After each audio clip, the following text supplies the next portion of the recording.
to see everyone here today. We're in the 16th chapter of Luke. 16th chapter of Luke.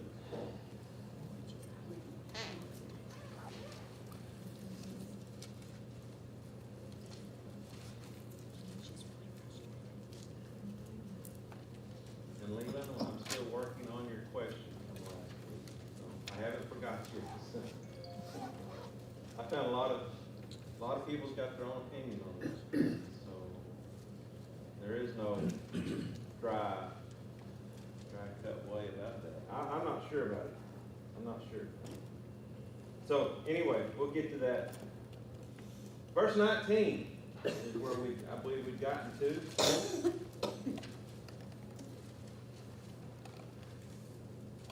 This is another one of those parables that we've heard time and time again, but it's very good to go back over. Verse 19 there of chapter 16 of Luke. Now there was a rich man, and he habitually dressed in purple and fine linen, joyously living in splendor every day. All right, let's get a mental picture of what's going to happen here.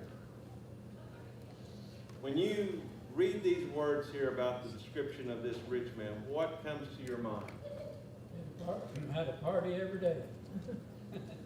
Yeah, could be. But when it says that he made a habit of wearing purple, He wanted people to know he was rich. he wanted to show it. Okay? Nothing wrong with the color purple, don't get me wrong.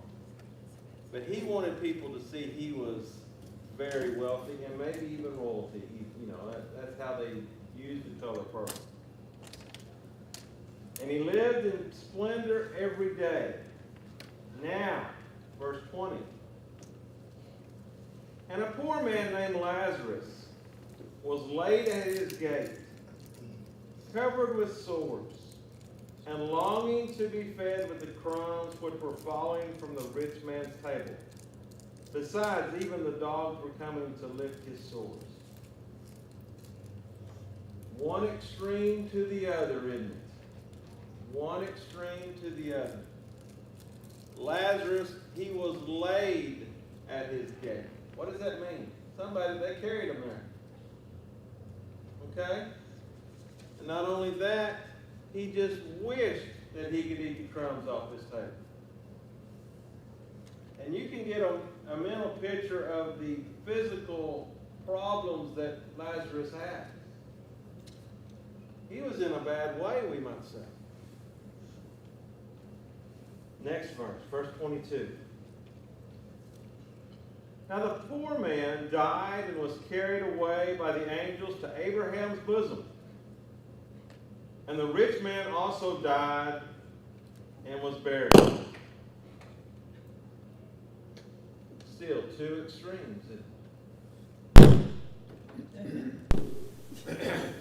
Two extremes. Whoa.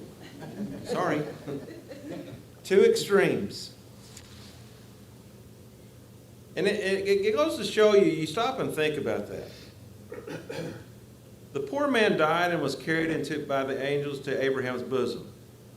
And the rich man just died, and what happened? He was buried. That was it.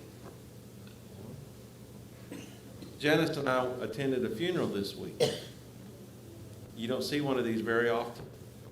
A husband and wife died within 3 days of each other. And they had the same funeral at the same time. But they had lived 60 some odd years together. They had had a great life. But you stop and think about that. The rich man, when he died, that was it. He was just buried. And what does that tell you about the poor man? Where was his situation at? He was with God. Even though he was in such a physical state, evidently he was still following God. Okay? Now, He was what you call a paradise. yes, Towards judgment, yeah. that evidently. Now, verse 23. And in Hades he lifted up his eyes, being in torment. and saw Abraham far away and Lazarus in his bosom. Now, think about this. Now we know where the rich man's at. In Hades, he lifted up his eyes, being in torment, and saw Abraham afar away and Lazarus in his bosom. Even though he was in torment, what did he do? He recognized who? He recognized Abraham.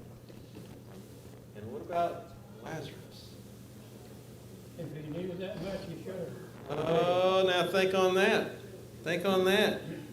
If he recognized Lazarus, there's Lazarus. He's the one that was sitting at my gate every day. But he also recognized Abraham.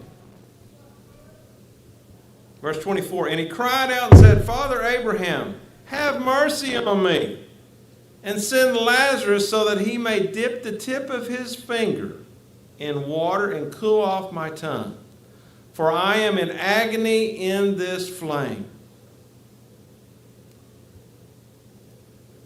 Was he asking a lot? No. Not much, but it's too late. Was he asking a lot? No. All he wanted was for Lazarus to dip his finger in cool water and touch his tongue.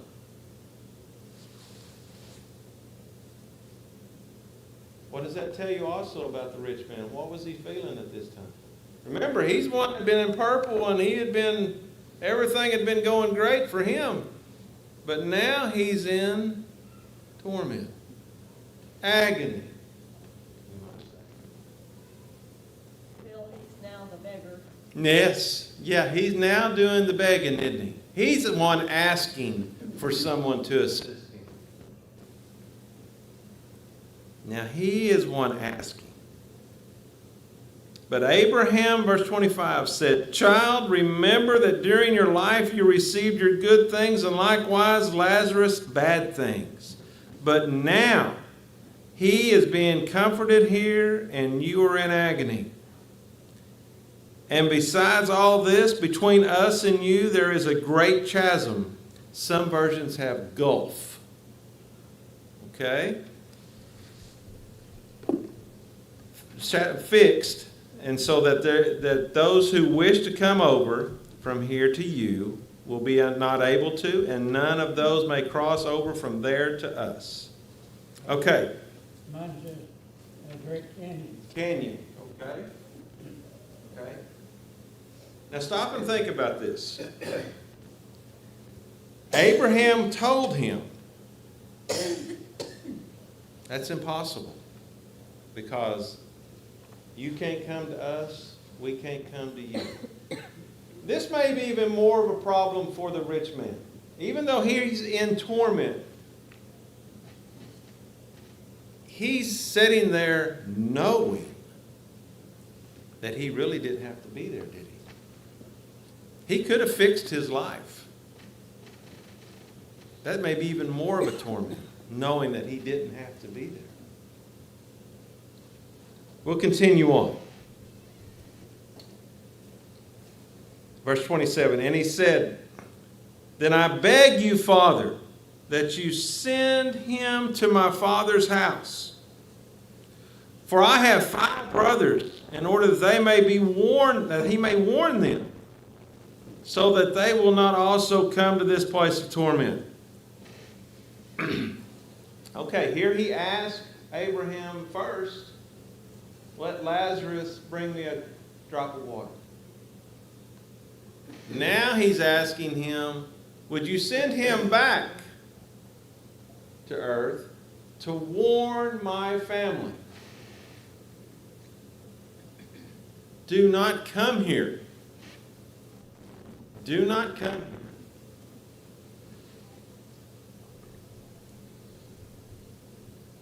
Look at the response of Abraham. Verse 29. And Abraham said, they have Moses and the prophets, let them hear them. But he said, no, Father Abraham, but if someone goes to them from the dead, they will repent. But he said to them, if they do not listen to Moses and the prophets, they will not be persuaded even if someone rises from the dead. Okay. That's what Christ did for us. We're getting there, Jerry. We're getting there. Yeah. But you stop and think about this rich man. Did he feel that he was someone of authority, you think? In his life he did. But he still wanted to give orders. Did you notice this? Even in torment, he's still wanting someone to do something for him. You know, and he's wanting to send Lazarus back, that he may warn my brothers, man, do not come here. Do not come here. And Abraham said, they have the Moses and the prophets. They have people telling them what to do. But he said they won't listen to them. But if someone comes back from the dead, they'll listen to them. They wouldn't listen to Jesus even after seeing the miracles. Now let's bring it on back here to what he's really referring to. All throughout Jesus' life here on earth, was he more fitting toward the life of Lazarus, or was he more fitting to the life of the rich man? Lazarus. We have to stop and think about this.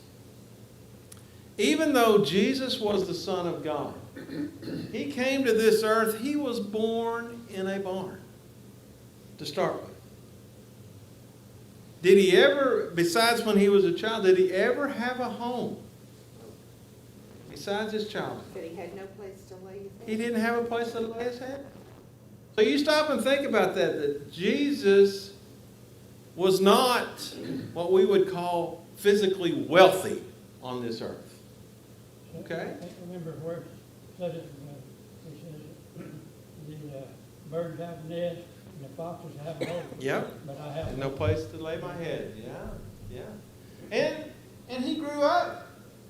How was his childhood? Was he a rich boy?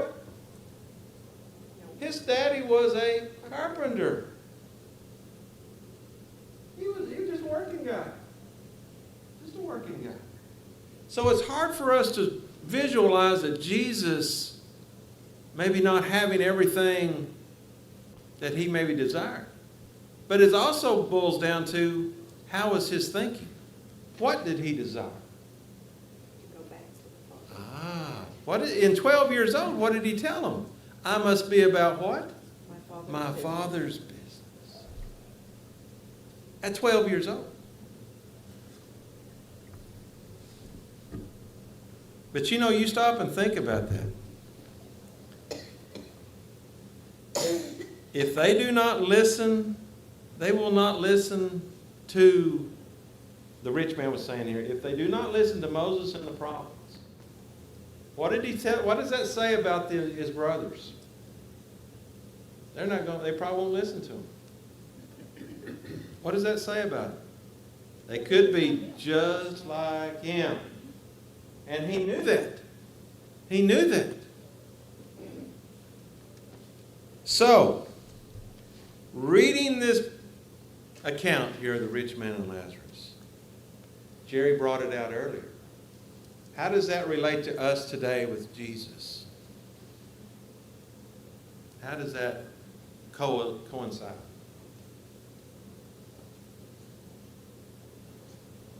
In order to bring out the message to us that if you wait till after you pass away, that's too late. Well, he was at the point now, there was nothing that could be done. Remember, that he couldn't change from one position to the other because there was that great gulf or that great canyon, like you said. Okay? So his fate was sealed. He was there. We earn our destiny during our lifetime. That's exactly right. That's the reason he wanted to send back to his brothers while they were still living. So what does that tell you and I?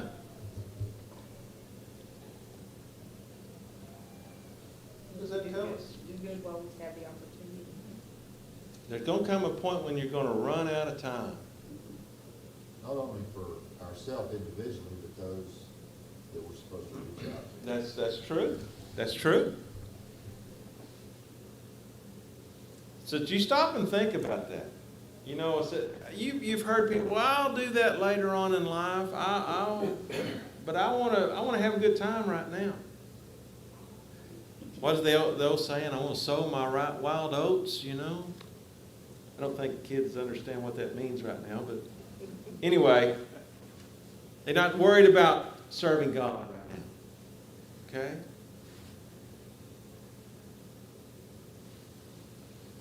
Do you know when your last day will be? No idea. No one knows that. You know, you stop and think about that. The young die, but we think about the old always dying, but the young do too. And you could pass away today, not by age, any Yeah. accident or something. That's it, exactly. We drive on them cars, supposedly 65 mile an hour, some more. And we're within how many feet of another car that we meet? 8, 10 foot maybe? And that's if everybody's crowding the outside edge.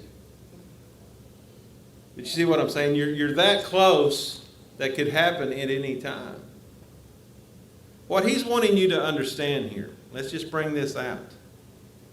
He wanted him to understand that you have to determine what you're going to do, just like Leland was saying, while you're living here. How you're going to spend eternity determines on how you're going to live today. Okay? Another thing is if we knew when our last day was, a lot of people would just, like you said, live however up until the day before. Exactly. You know, that's not how we're supposed to. That's not how Jesus is lining this out. Why should we become a Christian at any given time except that day before we're going to die? And that's how some people think. But you stop and think about that. Your life as a Christian, is it better or worse than a regular person? Have you stopped and think about it physically? Physically. Most generally, it's a lot better if you just look at it. You're avoiding a lot of those problems that got you into trouble. You're not there. But he's wanting us to serve him. It's such a great walk. Are you going to have troubles? Yeah. Yeah, you're going to have problems. You're going to have things come up. But you have an avenue with Jesus being your mediator to God. If you do mess up, guess what? I can get that fixed. When you don't have Jesus, when you mess up, what do you have? A mess. Yeah, you've got a mess, but you can't fix it. Any other comments on this rich man and Lazarus parable that I may have overlooked or missed? When you started out, the very first thing you said was a parable. Are you sure? I'm not sure about that. It doesn't say parable at the beginning. And another reason it may not be a parable that some people have questions about, it named names. It named Lazarus as the poor man.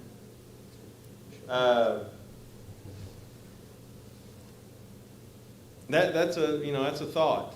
What does Phil think? What does Phil think? I think it's is it a true account? I don't know. But it seems pretty real to me. Just talking about worldly people and spiritual people. Yeah. Well, he's speaking in parables all through. All the way through this. So, It could be. But it's a little different, though, when he names names. You know. that brings it home, too. But you stop and think about it. This brings it to us today. We can live great here on this earth, and that's a fine thing if you are able to do that. But what's your priorities? Is that all you think about is your stuff and your money and your... Yes? Well, we know Abraham. Yes. We Abraham's don't know the another. rich man and Lazarus, but we know who Abraham was. That's true. That's true. So it could very easily be an account. And God took Abraham. So you stop and think about it. You know, it could be an account that we're giving, that he's giving us here. I think we should take it as a, I want to take it pretty much, that's what happened. right. But even if it is a parable, God used those to teach us a lesson. And so whether it's true or whether it's a parable, we better listen to the lesson. There's a reason for it. And it affects us. We can visualize this in our lives today. You know some folks that don't think about anything but themselves. Have you been around people like that? That just think about themselves and their own priorities? They would fall in the category of the rich man if we're not careful. And we are too. If we see a problem and we can help, we're supposed to help. That's it. That's it. And you see someone in need. Someone in need. What gets me is the rich man, you know, he had to see Lazarus at his gate, knowing the situation he was in, and he did nothing. It wasn't like he had to lift a finger, just tell a servant, go take care of that guy. Go take care of him. But he didn't. He didn't. And when you stop and think about when it says he'd just like to have the crumbs off his table, what does that tell you about his table? He would just have loved to have the waste that fell off the table. So he was just overwhelmed with food here. We can just imagine.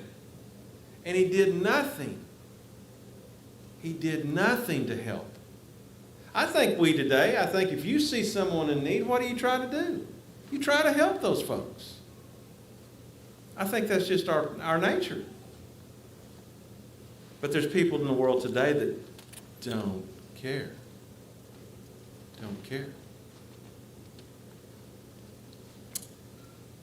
Okay. Chapter 17 now. He said to his disciples, "It is inevitable that stumbling blocks come, but woe to him through whom they come." All right. What does that mean, stumbling blocks? What is that? In your Christian walk today, let's just bring it into this way. What is a stumbling block? Something that causes you to sin. Something that caused you to stumble. Let's just look at it in that way. Temptation. A temptation, yes. That can be one. It can also be a lie, Exactly. teaching a lie or something. But this is what we need to remember. In our Christian walk, it says what? It is inevitable. It's going to happen. Stumbling blocks are coming. I don't care who you are, what kind of life you have, what your age is, it doesn't matter. There's a stumbling block going to come and face you one day. Okay? It's like a roaring lion going around seeking. It could be, but it could be something very simple. Is he not talking about a person here, though? It could be a person, but it could Mine be... says to the one through whom they come. So like it's an individual that's going to be your stumbling block. It could be an individual, but if you're the one that's causing the stumbling block, woe to you. Yeah. Yeah, if you're the one doing the causing of the stumbling, if you're teaching that false narrative, if you're teaching something that's not correct, and knowing you're trying to create a stumbling block for others. Okay? But woe to him through whom they come, the one that's causing it. Verse 2 now. It would be better for him if a millstone were hung around his neck and was thrown into the sea than cause one of these little ones to stumble. Bill, I think this is the message or whatever, because so many people have the attitude that your problem is not my problem. If it bothers you, that's your problem. That's your problem. But if I know a brother or sister, that's where we need to learn, get to know one another. But if I know they have a weakness of some sort, I don't. So I think, well, okay, that's your problem. I'm gonna go ahead and do Do it. this. And, you know, because there are some things, you know, because he tells us, if it's wrong to you, then you better not do it. Yeah. And if we know someone's struggling with that, and we go ahead, well, I don't have a problem with that, I don't see Yeah. anything wrong with that, and do that around that brother, this is exactly what This he's is what talking about. woe to you. I know that's a problem they Yeah. have, but I don't care, it's not a problem Yeah. for me, so I'm gonna do it anyway. But we need to take this seriously, because how does he look at this here? It would be better for him, the one that has caused the stumbling, the one that has put this stumbling block in front of your brother. It would be better for him to have a millstone hung around his neck and thrown in the sea. And that's what I That's, think he's warning us there. We Man, have to that's- watch our attitude yeah. toward our brother. yeah. I take it that he's saying the person who encourages the sin will be punished more so than the person actually. That's the committing way it kind of sounds, isn't it? They need to suffer also physically and spiritually. Well, we're going to stop right there, and we'll take up with this next week. Thank you for your comment.